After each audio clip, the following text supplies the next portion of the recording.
vous allez bien. On se retrouve aujourd'hui pour une nouvelle vidéo, alors cette année 2023. J'ai été un peu absente, un peu beaucoup même en ce mois de décembre,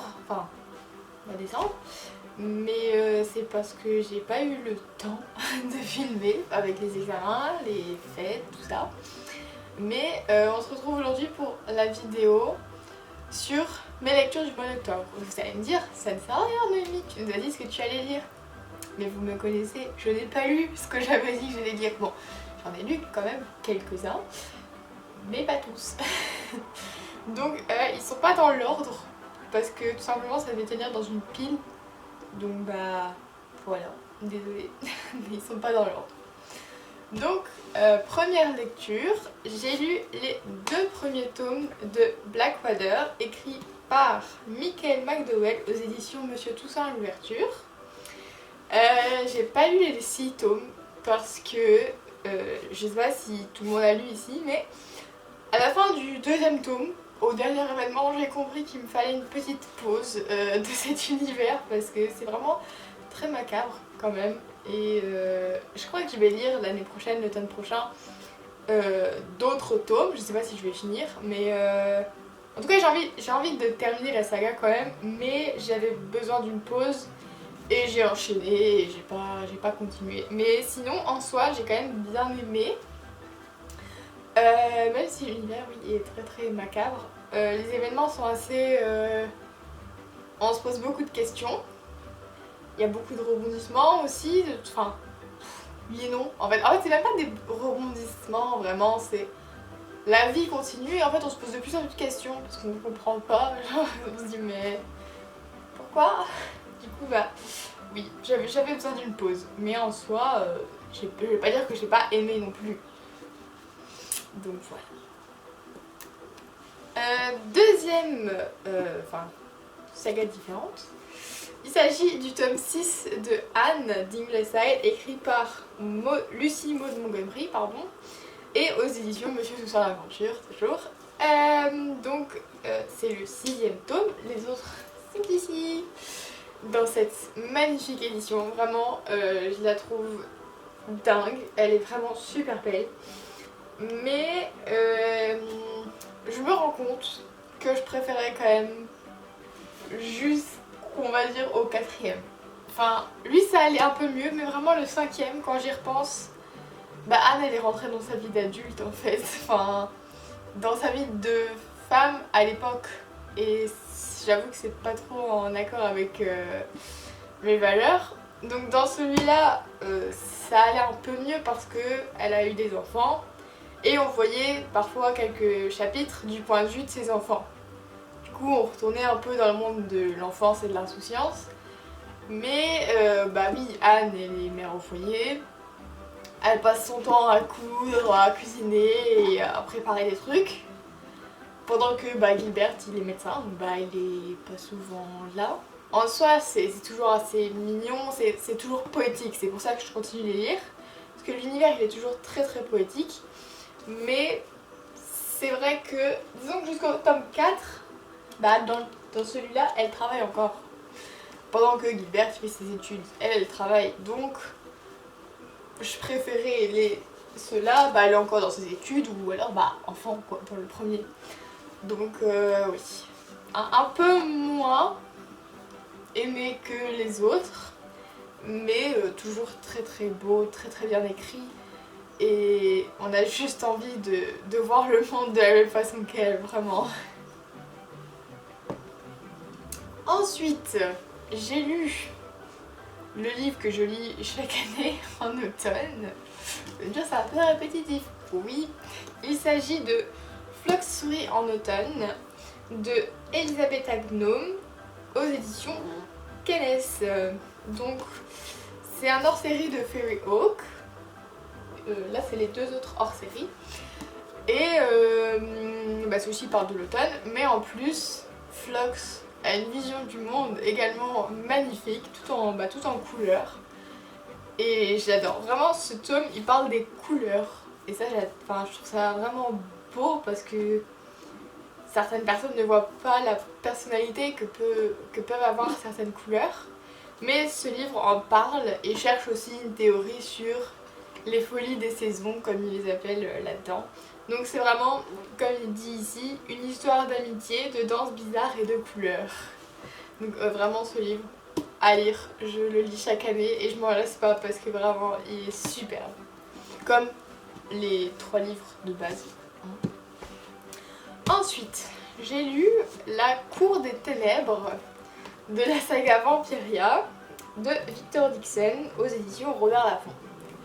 Celui-ci, je vous avais dit que j'allais le lire et je l'ai lu. J'ai aussi acheté le tome 2 mais je ne l'ai pas encore lu parce que, un peu comme Blackwater, j'avais besoin d'une pause. C'est moins macabre quand même. Il y a quelques moments où on se dit ah super, mais il n'y a rien de vraiment à part le début. Là vraiment, ah ça je vous avais dit non.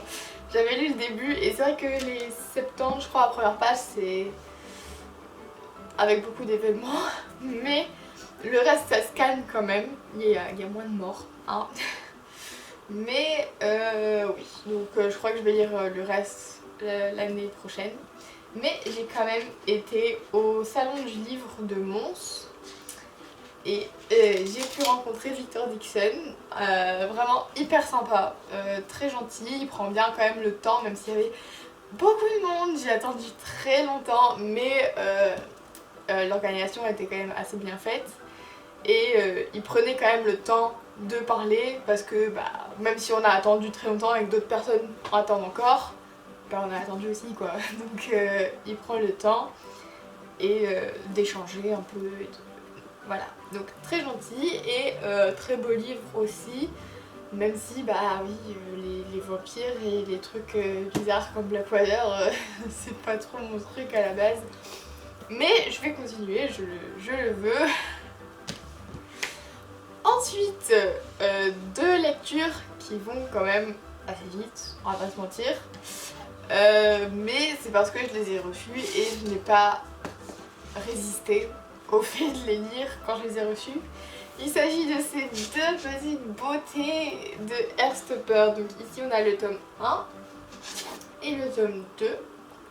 Donc ce sont les éditions collector faites par Hachette Roman et ils ont été écrits par Alice Oseman. Donc vraiment Heartstopper, voilà, est-ce que je dois encore en parler? C'est vraiment des petits bébés d'amour. Je les avais en édition normale, sauf que bah les éditions collector sont sorties. Est-ce que je dois en dire plus sur ce qui s'est passé? Non, bah non. Donc voilà, je les ai achetés et ils sont vraiment très très jolis quand même. Avec ce mélange. Je me demande quand même s'ils vont faire le 3 et 4 parce que ça m'arrangerait. Enfin, pas mon porte-monnaie, mais oui, j'aimerais beaucoup quand même. Et si vous n'avez pas lu, lisez-les et regardez la série aussi parce qu'elle est aussi très très belle. Voilà, et la saison 2 va sortir en 2023, espérons-le. Je ne sais pas quand, mais un jour.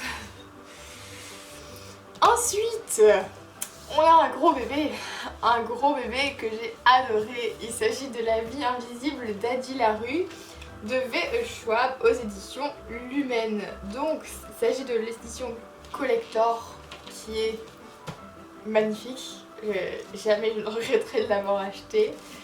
On a à l'intérieur des petits trucs comme ça. Avec New York de l'autre côté si je ne me trompe pas, oui.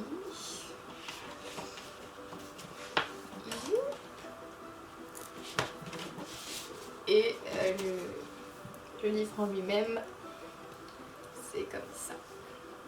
Donc je pense que vous en avez déjà entendu parler.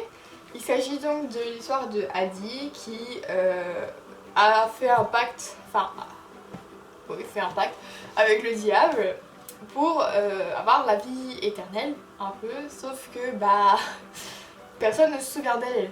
Ils ont beau l'avoir rencontrée 36 fois, ils vont jamais se souvenir d'elle. Le lendemain matin, bah elle n'existe plus. Donc c'est très triste. Oui, je souris mais c'est très triste quand même. Jusqu'au jour où elle rencontre Henri qui se souvient d'elle. Et là, elle se dit ce n'est pas normal. Donc elle va se rapprocher de lui et il va se rapprocher d'elle parce qu'il comprend bien qu'il y a un truc qu'elle trouve bizarre chez lui et il comprend pas trop quoi. Donc ils vont se rapprocher et ce sera un peu l'histoire de la vie d'Eddie en soi parce qu'on remonte aussi dans le passé parce qu'elle elle est née en 1700 des bazars mais donc elle est vieille mais elle a gardé son allure de jeune fille. Donc voilà, très très belle histoire, très émouvant, j'ai pleuré à la fin, je préviens. Et je pleure pas très très souvent dans des livres, donc lui, j'ai pleuré à la fin. Et vous allez me dire, il est très gros, effectivement, il fait 701 pages, mais ça se lit très très vite. Vraiment, je l'ai lu en 5 jours, donc c'est pas beaucoup. Bon, ça j'étais en vacances aussi quand je l'ai lu, mais ce livre, vraiment, je le conseille à tout le monde parce que il est vraiment superbe, superbe, superbe. Donc voilà, voilà, voilà.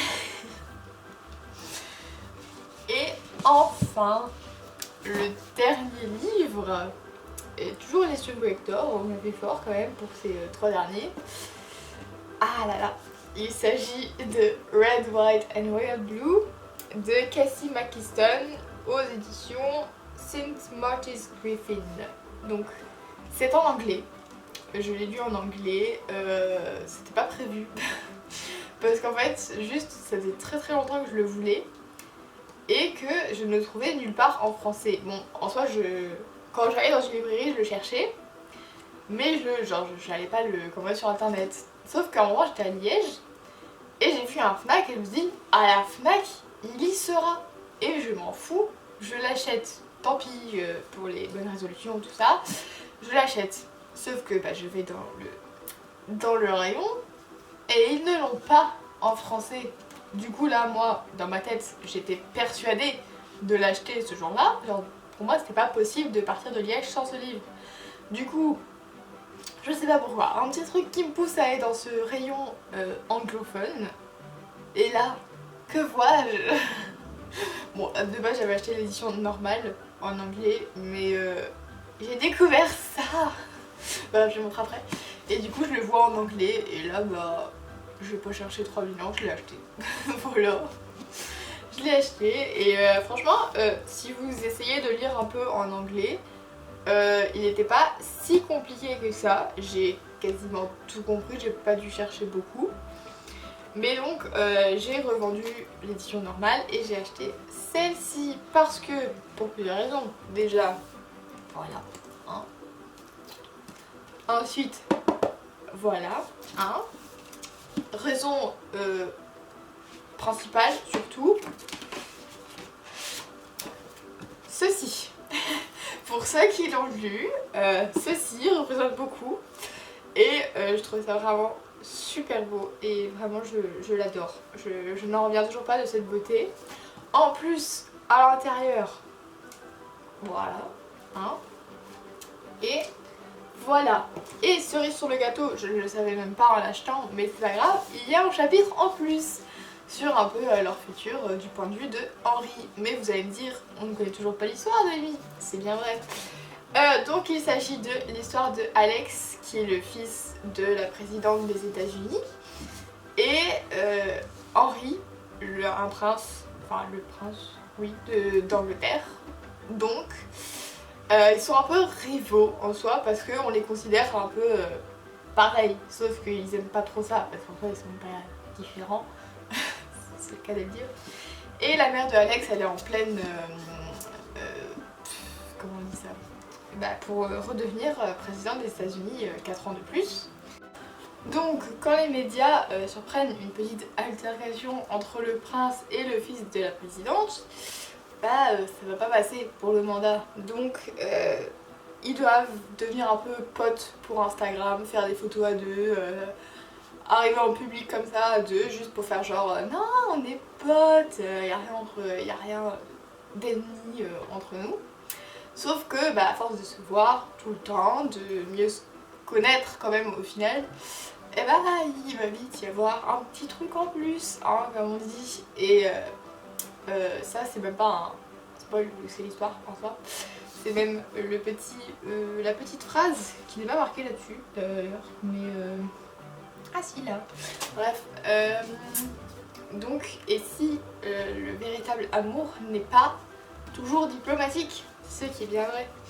Et donc au final ils vont un peu sortir en secret ensemble, mais ils doivent se battre parce que c'est à notre époque que ça se passe, mais dans les familles royales et présidentielles pas très développées on va dire.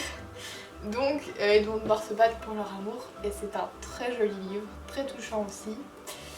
Et cette petite phrase, simplement, c'est magnifique. Donc voilà, c'est fini pour les lectures que j'ai faites cet automne. Pas énormément que je n'ai pas aimé, voilà. Même si Blackwater et la Cour des Ténèbres un peu moins.